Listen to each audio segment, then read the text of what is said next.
Ang mabuting balita mula sa langit sa araw na ito. Ikalimang linggo ng Pasko ng muling pagkabuhay. Aleluya, aleluya! Bagong utos ni Kristo, mag-ibigan sana kayo, katulad ng pag-ibig ko. Aleluya, aleluya! Ang mabuting balita ng Panginoon ayon kay San Juan.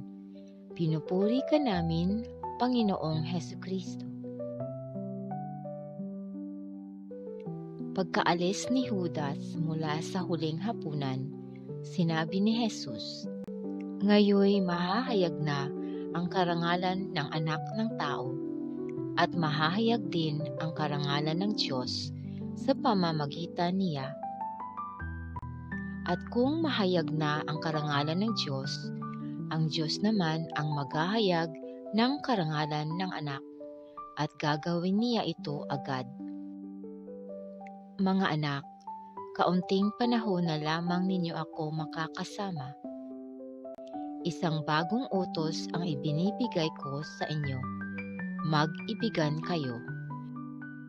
Kung paanong iniibig ko kayo, gayon din naman mag-ibigan kayo.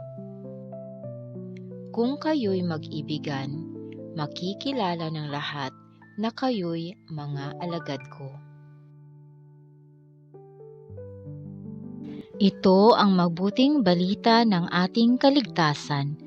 Papuri sa Diyos.